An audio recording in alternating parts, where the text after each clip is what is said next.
Recording live from my apartment in Los Angeles, California, I'm your man Nathaniel, and this is the Weekly Watchlist.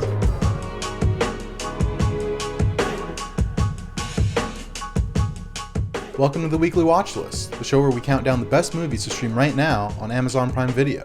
Now this week, we're tackling one of the classic movie genres. I'm talking the coming-of-age movie. It was January, and I was getting ready for the coming-of-age episode of Weekly Watchlist. I didn't know back then, but something told me this would be one video I would never forget. Now these movies have a lot of common stylistic hallmarks. Aimless teens on the cusp of adulthood, awkward first sexual encounters, copious amounts of cheesy voiceovers, and every generation of filmmakers will update it for their own time. Now as long as teens keep feeling awkward and misunderstood, and keep making really embarrassing mistakes, the genre is never going out of style. Check out the best coming-of-age movies to stream right now on Prime Video. Coming in at number 1, it's Bo Burnham's painfully well-realized directorial debut, 8th Grade. Elsie Fisher plays Kayla, an incredibly shy, unremarkable girl navigating her last week of 8th grade. By day, Kayla tries to make it through her classes, struggles to make friends. By the way, I like your shirt a lot. It's like so cool. And I have a shirt too. And crushes on a cute boy at her school she would never actually talk to.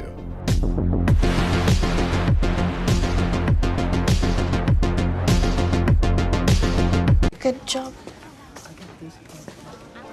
At home, Kayla lives with her dad. I think you're so cool.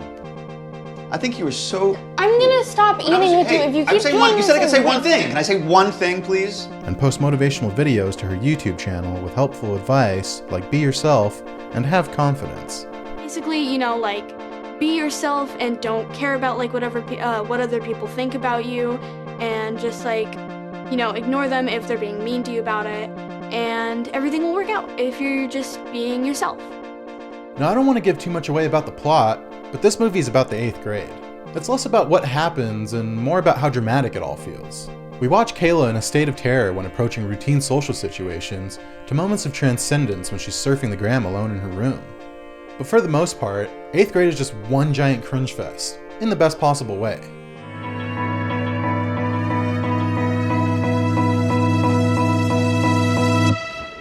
Hey!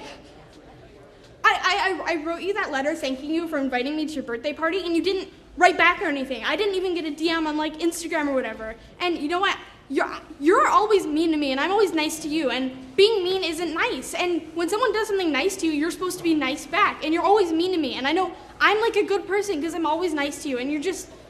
And also that card game I got you is a really fun version of Go Fish or whatever, and you'd actually know if you played it instead of trying to be cool all the time. I don't... It's dumb or whatever, but it's dumb in a way that's fun to play when it's raining outside. And you know that if you stop trying to be cool all the time.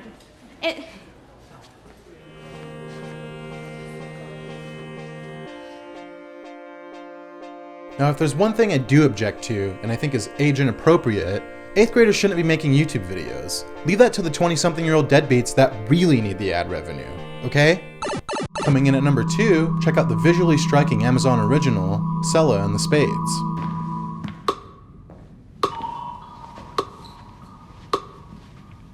They make the new kids take our photos because they don't take us seriously. That's a mistake the whole world makes. They never take the girls seriously. So it's like this. 5 factions run the underground life of the prestigious Haldwell boarding school. Lovey Simone plays Selah, the head of the school's most powerful faction, the Spades. Both charming and callous, Selah walks the fine line between being feared and loved, often cutting loose whoever she deems a threat to her power. Selah's always going on about how nobody rats, but what's the difference between a snitch and the girl who sets up her friend to take the fall in front of the heads?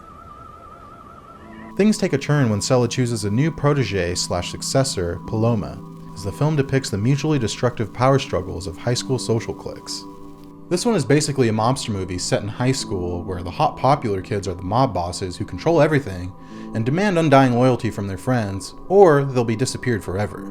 So actually, I guess it's exactly like high school. If you ever needed a reminder that teen girls are powerful and terrifying, look no further. What do you think makes what we do possible?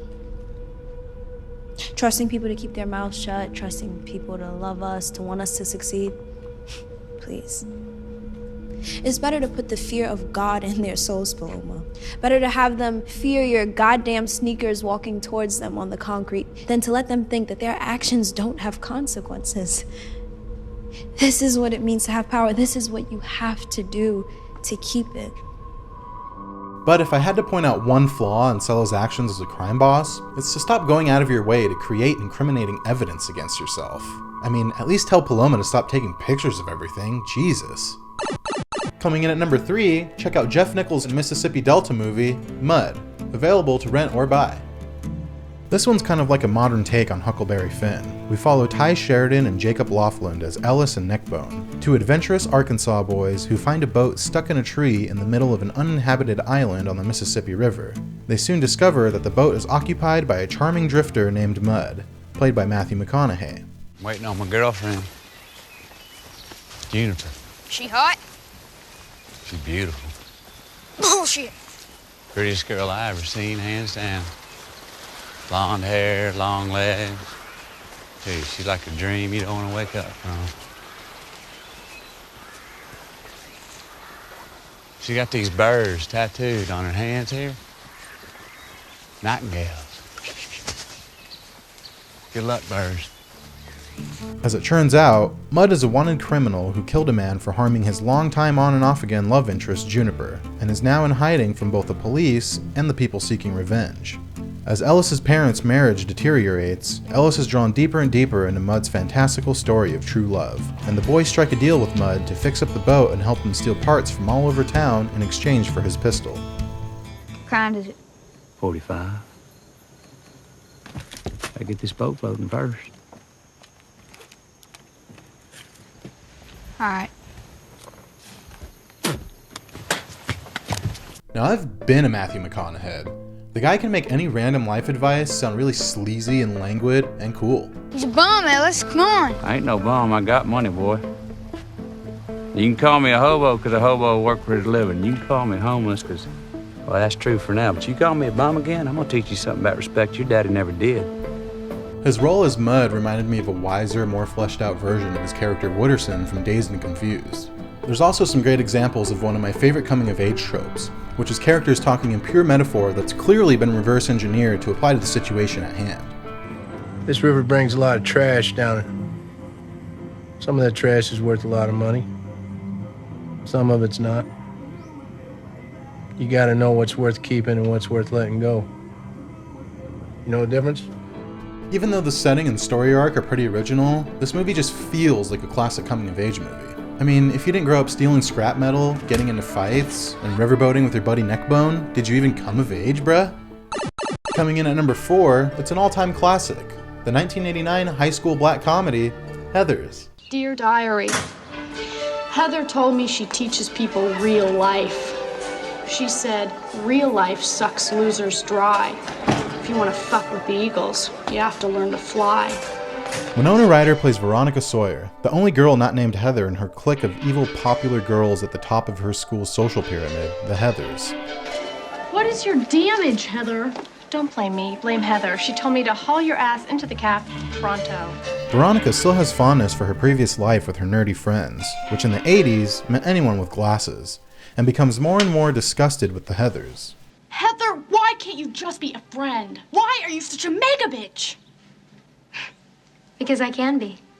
When she meets new kid / psychotic bad boy JD, played by Christian Slater, the two go on a killing spree to take out the most abusive members of their high school class, covering it up with a series of poetic suicide notes.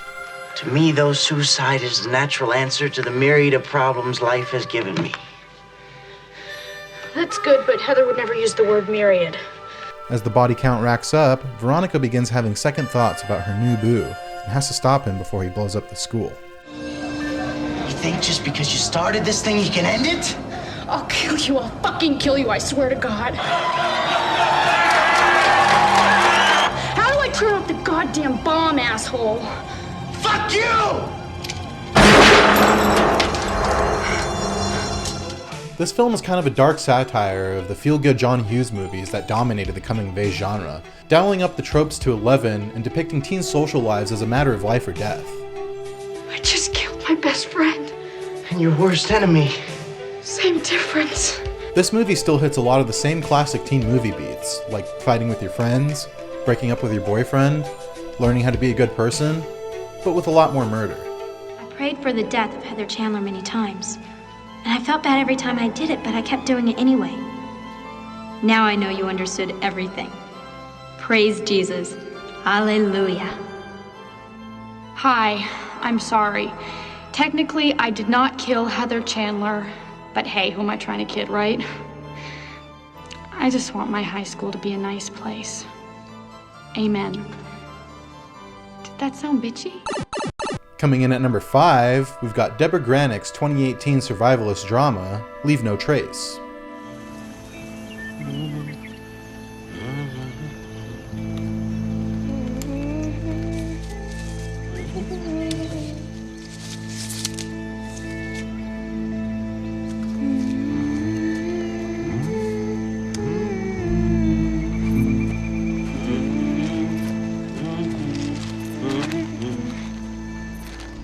Leave No Trace follows Thomasin McKenzie as Tom, a 13-year-old girl living off the grid with her father in the middle of a forest park near Portland, Oregon.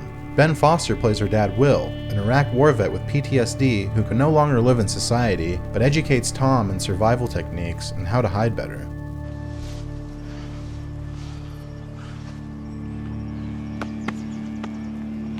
Better. Your socks. What? Your socks burned you. You gotta muddy them up. Ankles were down. Shine. Shadow. Shape. Dad. That's better. Come on. I'm hungry. Tom lives her simple, unencumbered life in the woods until the two are discovered squatting on public lands and forced out of their camp/home. What follows is a really unique coming-of-age story about a girl brought up in the wilderness learning to adapt to modern society and open up to others. It's cool, huh? You put your hand over it. You can feel the warmth of the hive.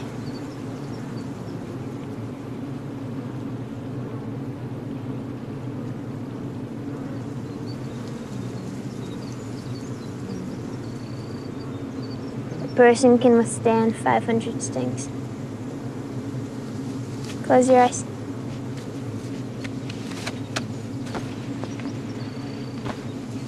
Open.